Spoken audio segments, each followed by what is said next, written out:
नमस्कार बच्चों, क्या हाल चाल। उम्मीद है सब ठीक ठाक होगा और आप लोग अच्छी तरीके से पिछले क्लास को रिवाइज करके नेक्स्ट क्लास को देख रहे होंगे, यही मैं उम्मीद कर रहा हूँ। तो पिछले वीडियो क्लास नंबर 2 में हम लोग देखे थे प्रकाश का अपवर्तन और उसकी व्याख्या करे थे, किरण आरेख को पढ़े थे और प्रकाश के अपवर्तन के नियम को देखे थे और स्नेल के लॉ को देखे थे। इन सारी चीज़ों को हम लोगों ने पिछली क्लास में कवर कर लिया था। तो आज हम लोग देखने जा रहे हैं क्लास थर्ड और ये अपना चैप्टर नंबर 2 है, ठीक है ना, प्रकाश का अपवर्तन। उसमें अपने लोग एक नया टॉपिक पढ़ने जा रहे हैं जिसका नाम है लेंस। इसका क्या नाम है? लेंस। ठीक है बच्चों। तो पिछली चैप्टर नंबर 1 में हम लोग पढ़े थे प्रकाश का परावर्तन और उसमें पढ़े थे दर्पण, ठीक। और इसमें हम लोग क्या पढ़ने वाले हैं? लेंस, ठीक। तो लेंस क्या होता है? लेंस पारदर्शक पदार्थ का वह टुकड़ा होता है, ठीक है ना। लेंस पारदर्शक पदार्थ का वह टुकड़ा होता है। लेंस पारदर्शक पदार्थ का, देख लेते हैं ये वाला लाइन दिख रहा है या नहीं कैमरा में। लेंस, हाँ सही है। लेंस पारदर्शक पदार्थ का वह टुकड़ा है। लेंस पारदर्शक पदार्थ का वह टुकड़ा है जो दो निश्चित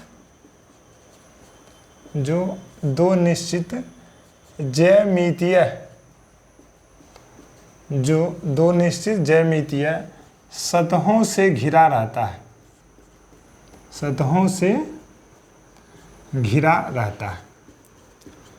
जो दो निश्चित ज्यामितीय सतहों से घिरा रहता है उसे क्या बोलते हैं? लेंस। मतलब दर्पण में हम लोग क्या पढ़े थे कि मतलब ये इस प्रकार से है, एक साइड क्या कर दिए थे? पेंट कर दिए थे, है कि नहीं। तो यही क्या हो गया था? दर्पण।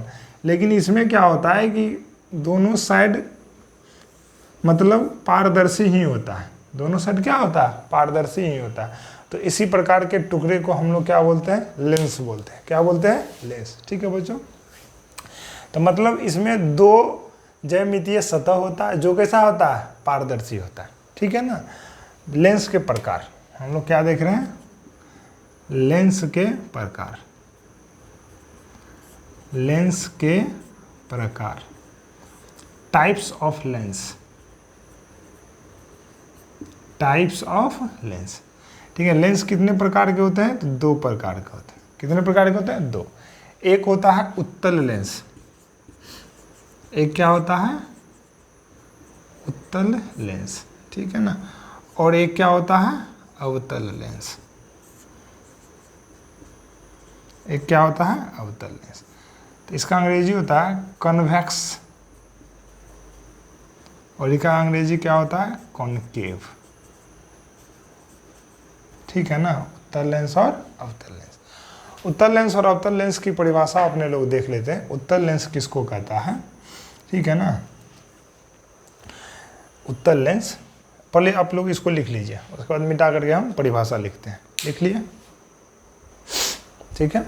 चलिए उत्तल लेंस देखते हैं। पहले फोटो देख लेते हैं, उसके बाद इसके परिभाषा को देखेंगे, है कि नहीं। पहले फोटो देख लेते हैं, नीचे देख लेते हैं हम लोग। देखिए ये होता है उत्तल लेंस। ये क्या होता है? उत्तल लेंस। नीचे दिख रहा है, हाँ। ये क्या होता है? उत्तल लेंस। मतलब यहाँ तक अपने को लिखना है।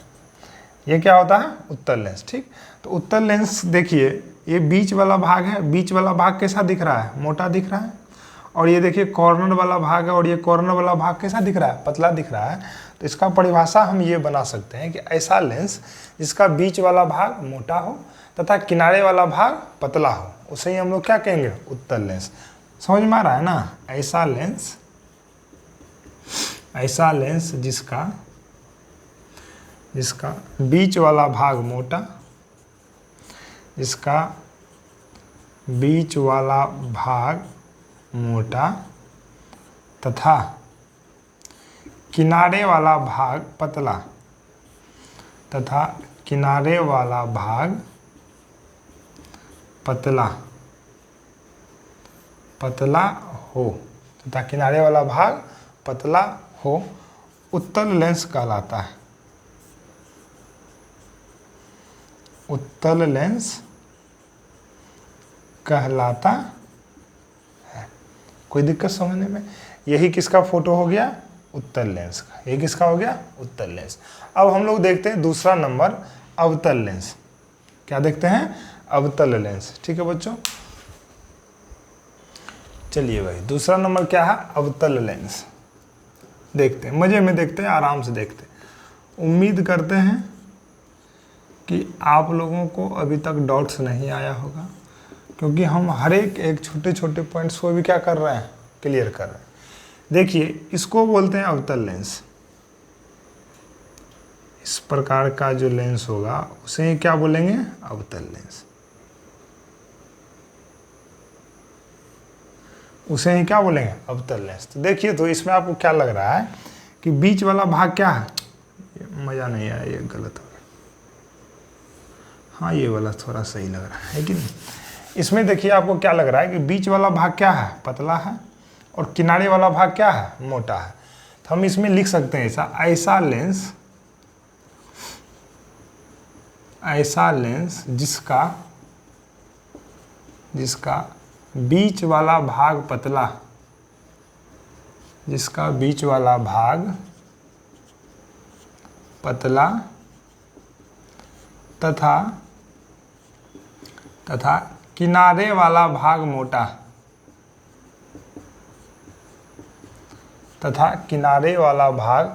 हो। देखिए ना, बीच वाला पतला है, किनारे वाला भाग क्या है? मोटा है, मोटा हो, अवतल लेंस कहलाता है। क्या कहलाता है राजा? अवतल लेंस कहलाता है। ठीक है, यहाँ तक समझ में आ गया। तो अब ना अपने लोग बढ़ते हैं, एक कुछ छोटा सा टर्म है, इसमें उत्तल लेंस के प्रकार को पढ़ेंगे और अवतल लेंस के प्रकार को पढ़ेंगे। एक दो लाइन में ही इसको कंप्लीट कर लेते हैं। जैसे उत्तल लेंस क्या होता है? उत्तल लेंस के 3 प्रकार होते हैं। ठीक है, बाइकॉन्वेक्सो मतलब द्वितलीय, प्लेनो कॉन्वेक्सो मतलब समतलोत्तल, और एक होता है अवतलोत्तल मतलब दोनों ओर उत्तल हो, एक और समतल हो, एक और उत्तल हो, एक और अवतल हो, एक और उत्तल हो। उसको देख लेते हैं ना, डायग्राम से देखेंगे, बहुत जल्दी समझ में आएगा। ठीक है बच्चों, तो आप लोग स्क्रीनशॉट लेकर के इसको अच्छे से लिख लीजिए। अब देखते हैं उत्तल तथा अवतल लेंस के प्रकार। तो बच्चों, हम लोग देख रहे हैं लेंस के प्रकार। ठीक, तो लेंस के प्रकार में ना हम लोग देख लिए 2 लेंस प्रकार होते हैं, एक होता है उत्तल लेंस और एक होता है अवतल लेंस। ठीक, उत्तल लेंस के कितने प्रकार होते हैं? 3 प्रकार। पहला होता है उभयोत्तल लेंस। ठीक, ये कुछ बोलने में ना मतलब थोड़ा सा बोलने में और सुनने में अजीबोगरीब लिख रहा था, इसलिए पहले इसको लिख लिए। ठीक ना, उभयोत्तल लेंस, समतलोत्तल लेंस, अवतलोत्तल लेंस। उभयोत्तल मतलब बाइकॉन्वेक्स मतलब ऐसा लेंस जिसका दोनों ओर उत्तल हो।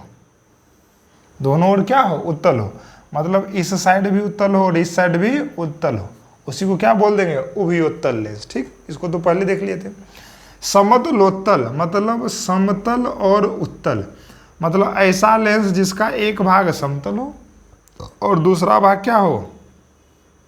उत्तल हो, उसे ही हम लोग क्या बोल देंगे? समतलोत्तल। ठीक, अवतलोत्तल का क्या मतलब होता है कि ऐसा लेंस जिसका एक भाग उत्तल हो, ऐसा लेंस जिसका एक भाग उत्तल हो। ठीक है ना, ऐसा लेंस जिसका एक भाग उत्तल हो और दूसरा भाग अवतल हो। देखिए, ये वाला भाग अवतल और ये वाला भाग उत्तल। समझ में आ रहा है ना? तो इसी को हम लोग कौन सा बोल दिए? अवतलोत्तल लेंस, मतलब अवतल जोड़ उत्तल। ठीक है ना, समतलोत्तल समतल जोड़ उत्तल, उभयोत्तल मतलब दोनों ओर उत्तल। समझ में आ गया? उसी तरह यहाँ पे उभयावतल क्या है? उभयावतल मतलब दोनों ओर कैसा हो जाए? अवतल ही हो जाए। दोनों ओर कैसा हो जाए? अवतल ही हो जाए। अगला क्या है? समतलावतल मतलब एक साइड समतल दूसरा साइड अवतल। एक साइड समतल ले लीजिए,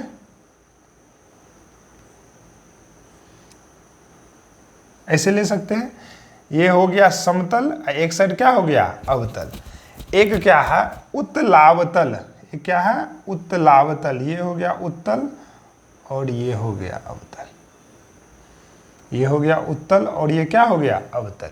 मतलब एक साइड उत्तल हो जाए, दूसरा साइड क्या हो जाए अवतल हो जाए, उसे ही क्या बोल देंगे उत्तलावतल। समतलावतल, एक साइड समतल दूसरा साइड उत्तल। उभयावतल मतलब दोनों ओर क्या हो जाए बाय कॉनकेव, मतलब दोनों ओर अवतल हो जाए। और ये सारा हो गया। तो उम्मीद करते हैं कि आप लोग को टाइप्स ऑफ लेंस समझ में आ गया होगा।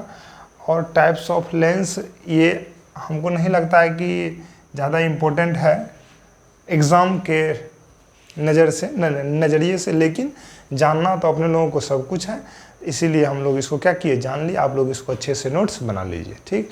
अब हम लोग नेक्स्ट टॉपिक की ओर बढ़ते हैं।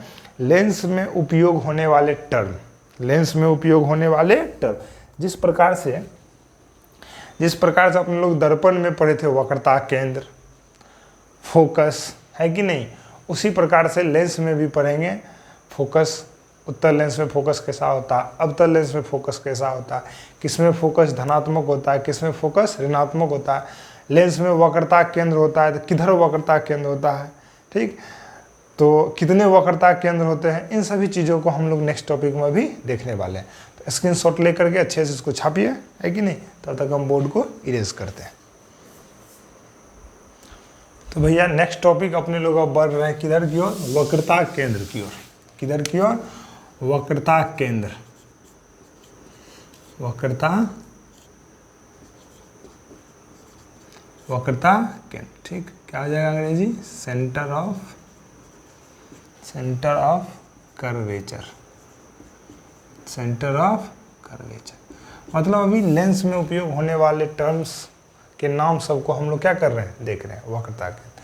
पहले ना हम लोग परिभाषा लिख लेते हैं, ठीक। उसके बाद उसी परिभाषा से डायग्राम को समझने का क्या करेंगे, कोशिश करेंगे, ठीक है बच्चों। तो देखिए, लेंस को घेरने वाली,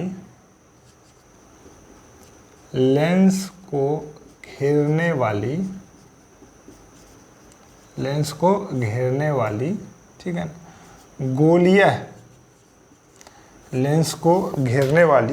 गोलीय सतह के केंद्र को, लेंस को घेरने वाली गोलीय सतह के केंद्र को वक्रता केंद्र कहते हैं। सर ये लाइन अभी तक समझ में नहीं आया, बात सही है, समझ में अभी तक समझाए का है कि समझ में आएगा। अब ना इस लाइन को हम लोग समझने का कोशिश करते हैं, ठीक है।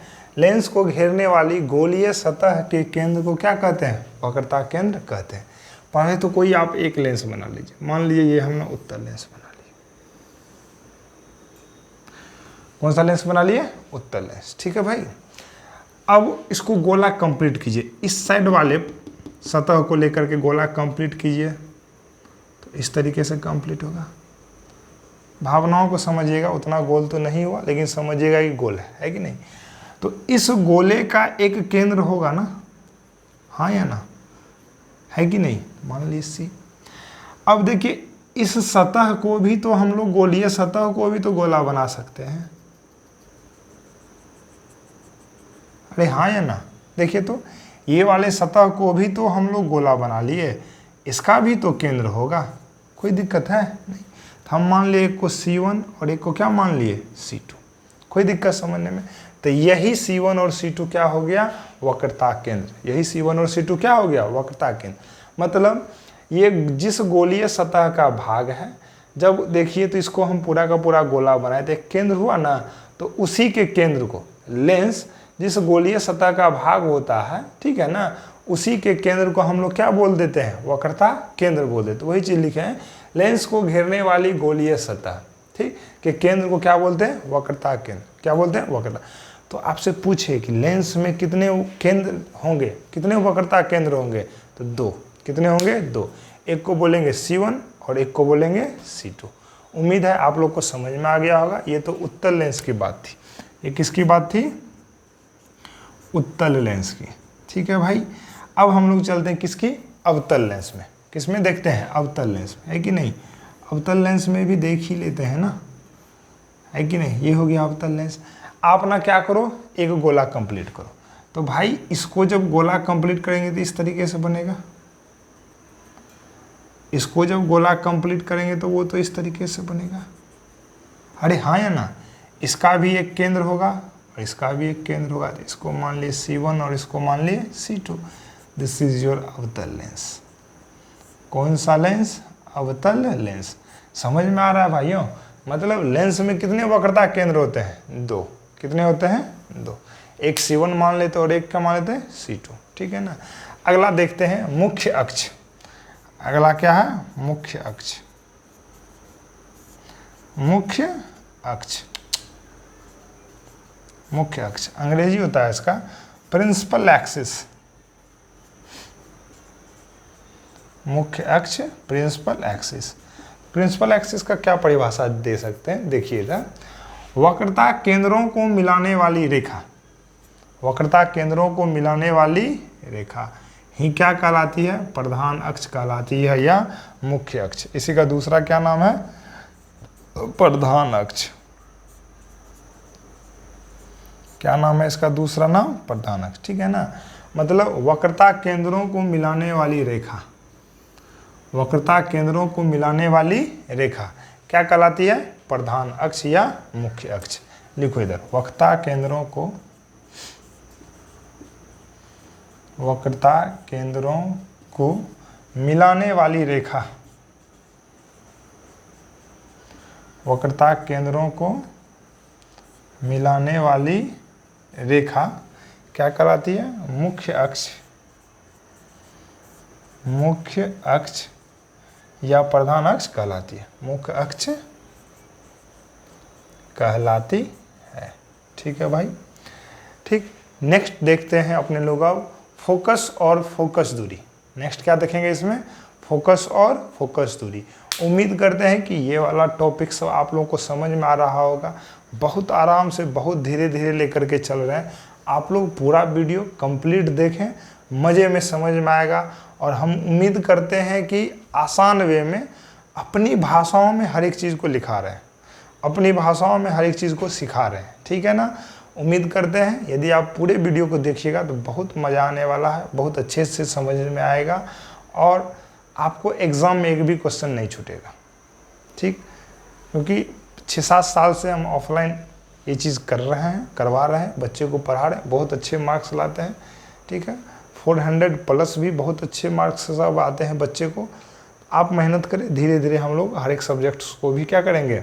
कवर करेंगे। ठीक है बच्चों, तो आप लोग ना पूरा वीडियो को देखें और नोट्स अच्छे से बनाएं। ठीक है, तब तक आप इसको पॉज करके छापें, हम बॉडी रेज कर रहे हैं। तो बच्चों नेक्स्ट टॉपिक हम लोग देख रहे हैं फोकस तथा फोकस दूरी। क्या देख रहे हैं? फोकस तथा फोकस दूरी। फोकस तथा फोकस दूरी, focus and focal length. Focus and focal length. ठीक है भाई, देखते हैं हम लोग ना दोनों लेंस में देखेंगे, उत्तल में भी देखेंगे और अवतल में भी देखेंगे। ठीक है ना। तो पहले ना परिभाषा लिख लेते हैं। पहले क्या लिख लेते हैं? परिभाषा। सेम वही परिभाषा जो दर्पण में पढ़े थे कि प्रधान अक्ष के समांतर आ रही किरणें, प्रधान अक्ष के समांतर आ रही किरणें लेंस से अपवर्तन के बाद जिस बिंदु पे मिलती है या मिलती हुई प्रतीत होती है। यहाँ पे 2 वर्ड का यूज कर रहे हैं, मिलना और प्रतीत होना। आप लोग अब बात को समझ रहे होंगे कि मिलने से क्या तात्पर्य है और प्रतीत होने से क्या तात्पर्य है। रे डायग्राम से अच्छी तरीके से समझ लेंगे। उसी बिंदु को हम लोग क्या बोलते हैं? फोकस। लिखते हैं, है कि नहीं है? लिखते हैं उसको। ठीक है, प्रधान अक्ष के समांतर, पहले फोकस है कि नहीं? पहले फोकस का डेफिनेशन देख लेते हैं। फोकस है कि नहीं? प्रधान अक्ष के समांतर, प्रधान अक्ष के समांतर आ रही किरणें, आ रही किरणें। ठीक है ना। लेंस से आ रही किरणें लेंस से अपवर्तन के बाद, लेंस से अपवर्तन के बाद जिस बिंदु पर, जिस बिंदु पर मिलती है, जिस बिंदु पर मिलती है या मिलती हुई प्रतीत होती है, लेंस पर जिस बिंदु पर मिलती है या मिलती हुई है या मिलती हुई प्रतीत होती है, प्रतीत होती है, उसे मिलती है या मिलती हुई प्रतीत होती है, उस बिंदु को फोकस कहते हैं, उस बिंदु को फोकस कहते हैं। तो अब हम लोग ना रे डायग्राम से समझने जा रहे हैं कि कहाँ पे मिलती है और कहाँ पे मिलती हुई प्रतीत होती है। ठीक है ना, चलो पहले रे डायग्राम बना लेते, उसके बाद ज़्यादा एक्सप्लेन करेंगे, अभी कुछ भी नहीं है कि नहीं। तो मान लिए ये ना कौन सी दर्पण होगी, कौन सा लेंस हो गया, उत्तल लेंस, और ये क्या हो गया, प्रधान अक्ष। ठीक है ना, ये क्या हो गया, प्रधान अक्ष। एक टर्म और पढ़ेंगे हम लोग, प्रकाश केंद्र। क्या पढ़ेंगे, प्रकाश केंद्र, और ये होता है O। ठीक है ना, इसके बाद हम लोग पढ़ लेते हैं। तो मान लिए एक किरणें प्रधान अक्ष के समांतर आई, अरे हाँ या ना, ठीक। अपवर्तन होएगी, एक माध्यम से दूसरे माध्यम में जाएगी, रास्ते से परिवर्तित हो जाएगी। ये मान लेते हैं दूसरी किरणें आई, अपवर्तन होएगी, ठीक। जिस बिंदु पर मिली इसी को हम लोग क्या बोल दिए, फोकस। इसी को हम लोग क्या बोल दिए, फोकस। ठीक है ना, इसी को क्या बोल दिए, फोकस। और इस वाले बिंदु को हम लोग बोलते हैं प्रकाश केंद्र। इसको अभी हम लोग देखेंगे, इसको अभी हम लोग क्या करेंगे, देखेंगे प्रकाश।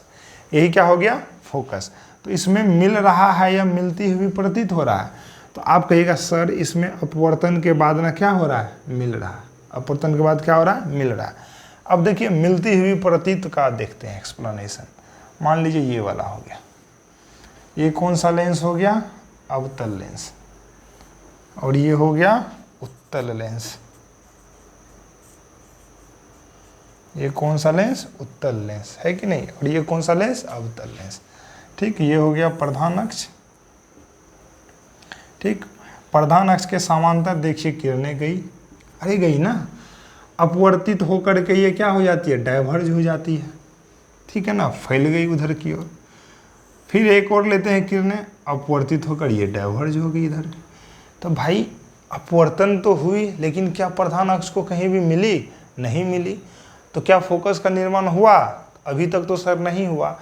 लेकिन हम लोग उम्मीद करते हैं कि इस साइड तो भविष्य में कभी भी प्रधान अक्ष को ये नहीं मिलने वाली है, क्योंकि धीरे धीरे और ये क्या होते जाएगी, फैलते जाएगी। उम्मीद करते हैं कि इस साइड तो कभी भी ये प्रधान अक्ष को नहीं मिलेगी, एक जगह नहीं मिलेगी, तो इस साइड तो फोकस नहीं बनेगा। तो हम ना एक ज़बरदस्ती वाला मेथड पढ़े हैं ना, इसको डैश डैश करके किधर की ओर मिला लेंगे, पीछे की ओर। इसको डैश डैश करके किधर की ओर मिला लेंगे, पीछे की ओर। ठीक है भाई, तो इसी बिंदु को हम लोग क्या बोलते हैं, फोकस। ठीक, तो इसमें यही वर्ड यूज होता है, मिलती हुई क्या होती है, प्रतीत होती है। मिलती हुई क्या होती है, प्रतीत होती है। तो ये कौन सा लेंस हो गया, अवतल लेंस। भाई कौन सा लेंस हो गया, अवतल लेंस। और यही हो गया प्रकाश केंद्र O। कौन सा केंद्र, प्रकाश केंद्र। ठीक है ना, इसको किससे सूचित करते हैं, O से। तो एक नया टर्म क्या आ गया, प्रकाश केंद्र। एक नया टर्म क्या आ गया भाई, प्रकाश केंद्र। तो अब ना हम लोग इसको देखते हैं कि ये नया टर्म प्रकाश केंद्र क्या है, ये नया टर्म प्रकाश केंद्र क्या है। पर इसको देख लेते हैं, उसके बाद आगे बढ़ेंगे। कोई दिक्कत समझने में नहीं। तो ये हो गया उत्तल लेंस, ये हो गया अवतल। उत्तल लेंस में वास्तविक रूप से मिलती है, अवतल लेंस में मिलती हुई प्रतीत होती है। अब तो समझ में आ गया। तो यदि यहीं पे एक वर्ड हम और ऐड कर ले, है कि नहीं, फोकस दूरी। क्या ऐड कर ले, फोकस दूरी। उम्मीद करते हैं आप लोगों को अच्छी तरीके से समझ में आ रहा होगा। फोकस दूरी क्या होता है, प्रकाश केंद्र से फोकस तक की दूरी को, प्रकाश केंद्र से फोकस तक की दूरी को, जिस तरह से हम लोग दर्पण में कोई भी दूरी कहाँ से मापते थे, ध्रुव से मापते थे, उसी तरीके से हम लोग लेंस में कोई भी दूरी कहाँ से मापेंगे, प्रकाश केंद्र से। कहाँ से मापेंगे, प्रकाश केंद्र से। ठीक है बच्चों, तो क्या हो जाएगा फोकस दूरी, बोलिए, प्रकाश केंद्र से फोकस तक की दूरी को, फोकस तक की दूरी को फोकस दूरी कहते हैं, फोकस दूरी कहते हैं। ठीक है, इसे F से सूचित किया जाता है, इसे F से सूचित किया जाता है, स्मॉल f से सूचित किया जाता है। ठीक है ना। यदि फोकस दूरी की बात करें तो यदि यहाँ से यहाँ तक की दूरी को हम लोग क्या बोल देंगे, फोकस दूरी। इसमें भी यदि हम लोग फोकस दूरी की बात करें तो यहाँ से यहाँ तक की दूरी को कौन सा दूरी बोल देंगे, फोकस दूरी, स्मॉल f। ठीक है बच्चों, तो उम्मीद करते हैं आप लोगों को ये बातें समझ में आ गई होगी। अब इसके नीचे आप लोग एक टर्म और ऐड कर लीजिएगा, हम ऊपर ही लिख देते हैं, है कि नहीं, इसी फोटो से रिलेटेड है, बहुत इंपॉर्टेंट बातें हैं, बहुत ही इंपॉर्टेंट बातें, ऑब्जेक्टिव में पूछा जाएगा। यदि आपसे पूछे कि उत्तल लेंस की फोकस दूरी, किसकी, उत्तल लेंस की फोकस दूरी, उत्तल लेंस की फोकस दूरी धनात्मक होती है। कैसी होती है, धनात्मक होती है। ठीक है बच्चों, यदि वही अवतल लेंस की बात करें तो यहाँ पर आप लोग लिख लीजिएगा कि अवतल लेंस की फोकस दूरी, अवतल लेंस की फोकस दूरी ऋणात्मक होती है। क्या होती है, ऋणात्मक होती है। ठीक है, कैसे, तो वही चिन्ह परिपाटी से जो हम लोग दर्पण वाले क्लास में पढ़ चुके हैं। दर्पण में जो चिन्ह परिपाटी पढ़े थे उसी चिन्ह परिपाटी का सेम यहाँ भी यूज करते हैं कि आपतित किरण की दिशा में यदि हम कोई दूरी मापेंगे तो धनात्मक होगा, और आपतित किरण की विपरीत दिशा में कोई दूरी मापेंगे तो वो क्या होगा, ऋणात्मक होगा। जैसे देखिए, हमको ये वाली फोकस दूरी मापनी है, तो इसमें तो हर एक दूरी कहाँ से मापी जाती है, प्रकाश केंद्र से। आप यहाँ से ना फोकस की ओर चलो, आप यहाँ से इधर की ओर चलोगे तो आप इधर जा रहे हो, प्रकाश को देखोगे तो वो भी तो उधर ही जा रहा है, तो आप ना किसके डायरेक्शन में जा रहे हो, प्रकाश के डायरेक्शन में जा रहे हो, तो वो क्या हो जाएगा, धनात्मक। वो क्या हो गया, धनात्मक। यदि हम इसकी चर्चा करें तो ये हो गया प्रकाश केंद्र, प्रकाश केंद्र से किधर की ओर चलेंगे, फोकस की ओर, तो हम इधर की ओर आ रहे हैं, लेकिन प्रकाश तो इधर से इधर की ओर जा रहा है कि नहीं, तो हमको देखने पर लग रहा है कि हम इसके क्या जा रहे हैं, विपरीत। जो ही आपतित किरण की दिशा में, आपतित किरण की विपरीत दिशा में हम जाएंगे तो साइन कैसा हो जाएगा, माइनस। प्रकाश इधर जा रही है और हम इधर से आ रहे हैं तो साइन कैसा हो जाएगा, माइनस। सेम दर्पण वाला चिन्ह परिपाटी ही हम लोग क्या करते हैं, उपयोग करते हैं इसमें। तो उम्मीद करते हैं कि आप लोग को फोकस तथा फोकस दूरी समझ में आ गया होगा। अब एक नया टर्म क्या आया था, प्रकाश केंद्र। क्या आया था, प्रकाश केंद्र। उसको हम लोग तुरंत देख लेते हैं, उसको हम लोग तुरंत देख लेते हैं। छोटा सा टर्म है कि नहीं, देख रहे, ऑप्टिकल सेंटर। ठीक है ना, प्रकाश केंद्र, प्रकाश केंद्र। ठीक है ना, इसका अंग्रेजी होता है ऑप्टिकल सेंटर। क्या होता है, ऑप्टिकल सेंटर। ठीक, पहले देख लेते हैं, पहले परिभाषा लिख देते हैं। ठीक है ना, प्रधान अक्ष पे ऐसा बिंदु, प्रधान अक्ष पे ऐसा बिंदु, प्रधान अक्ष पे ऐसा बिंदु जहाँ पे प्रकाश पड़ने पर, जहाँ से प्रकाश, शॉर्टकट हो जाएगा, जहाँ से प्रकाश बिना अपवर्तन के, जहाँ से प्रकाश बिना अपवर्तन के सीधे निकल जाती है। बिना अपवर्तन के क्या हो जाती है, सीधे निकल जाती है, सीधे निकल जाती है। मतलब कहने का ये हुआ, ये जो प्रकाश केंद्र होता है ना, वो प्रधान अक्ष पे ऐसा बिंदु है जहाँ पे पड़ने पर प्रकाश का अपवर्तन क्या होता है, नहीं होता है। बिना अपवर्तन के ही क्या हो जाती है, सीधे निकल जाती है। जैसे देखिए, ये हो गया, ये हो गया लेंस, और ये हो गया प्रधान अक्ष, और ये हो गया प्रकाश केंद्र। यदि यहाँ पे किरण पड़ेगी ना, भावनाओं को, यदि कि यहाँ पे किरण पड़ेगी तो बिना अपवर्तन के क्या हो जाएगी, यह सीधे निकल जाएगी। तो इसी पॉइंट्स को हम लोग क्या बोलते हैं, प्रकाश केंद्र, ऑप्टिकल सेंटर। क्या बोलते हैं? प्रकाश केंद्र, ऑप्टिकल सेंटर। किससे सूचित करते हैं? ओ से। उसी तरीके से हम लोग अवतल लेंस में भी ले लेते हैं, अवतल लेंस में भी, ठीक है ना। ये क्या हो गया? प्रकाश केंद्र, है कि नहीं। मान लीजिए यदि यहाँ पे प्रकाश आई ना तो बिना अपवर्तन के क्या हो गई? सीधे निकल गई। This is your optical centre, प्रकाश केंद्र। बातें समझ में आ गई? कोई दिक्कत?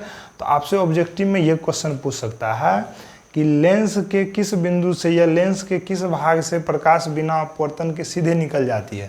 तो आप क्या बोलिएगा? किससे निकल जाती है? प्रकाश केंद्र से, ऑप्टिकल सेंटर से। कोई दिक्कत बच्चों? उम्मीद करते हैं यहाँ तक समझ में आ गया होगा।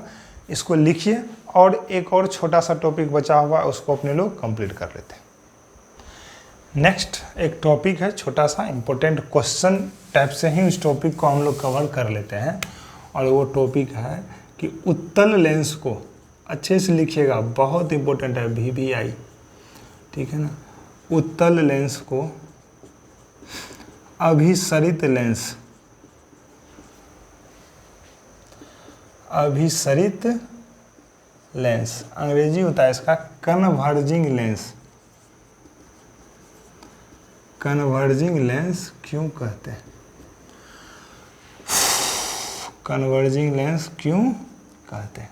ठीक है, क्यों कहते हैं तो उत्तर में लिखिएगा, उत्तर में लिखिएगा, ठीक है ना। देखिए, उत्तल लेंस से जाती किरणें,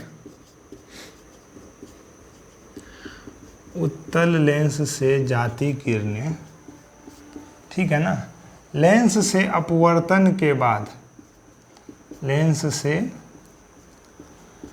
अपवर्तन के बाद, लेंस से अपवर्तन के बाद एक बिंदु पर, लेंस से अपवर्तन के बाद अभिसरित हो जाती है, अभिसरित हो जाती है, अभिसरित हो जाती है। इसलिए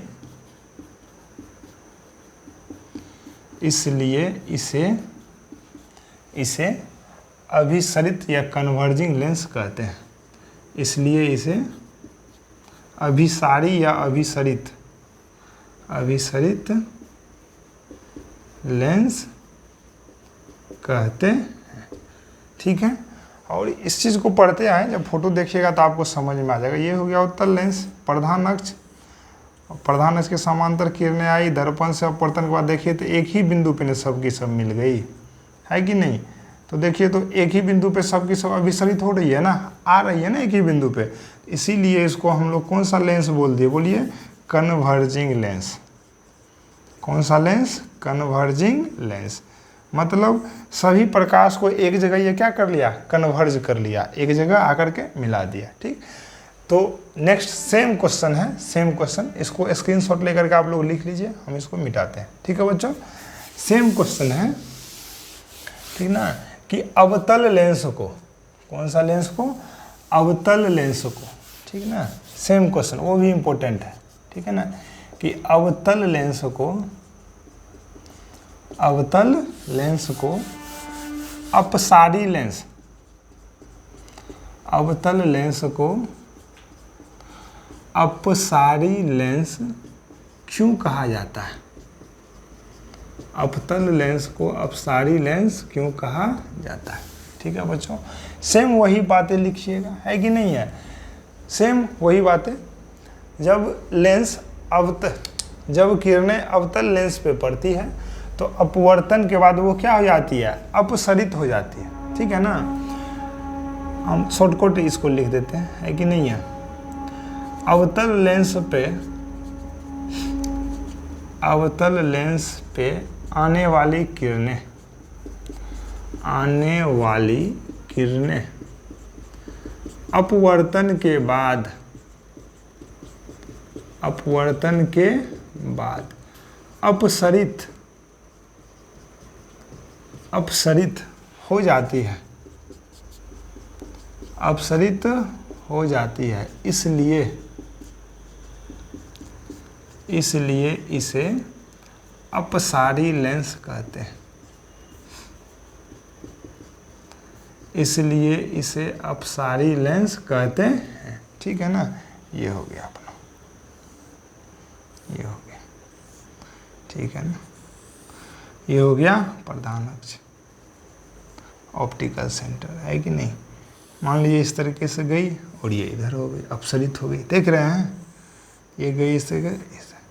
ठीक है ना, इसलिए हम लोग इसको अपसारी लेंस, इसका अंग्रेजी होता है डाइवर्जिंग। ठीक है ना, देखिए किरणें आई, लेंस पर अपवर्तन के बाद क्या हो गई, डाइवर्ज हो गई। ठीक है ना, इसलिए हम लोग इसको कौन सा लेंस बोलते हैं, डाइवर्जिंग लेंस। क्या बोलते हैं इसको, डाइवर्जिंग लेंस। तो उम्मीद करते हैं कि आपको आज का सारा टॉपिक्स समझ में आ गया होगा। नेक्स्ट टॉपिक हम लोग लेकर के आएंगे लेंसों में किरण आरेख। लेंस में किरण आरेख, जिस तरीके से दर्पण में किरण आरेख पढ़े थे कि प्रधान अक्ष के समांतर आती है तो परावर्तन के बाद फोकस से जाती है, सेम इसमें भी वही पढ़ेंगे, है कि नहीं।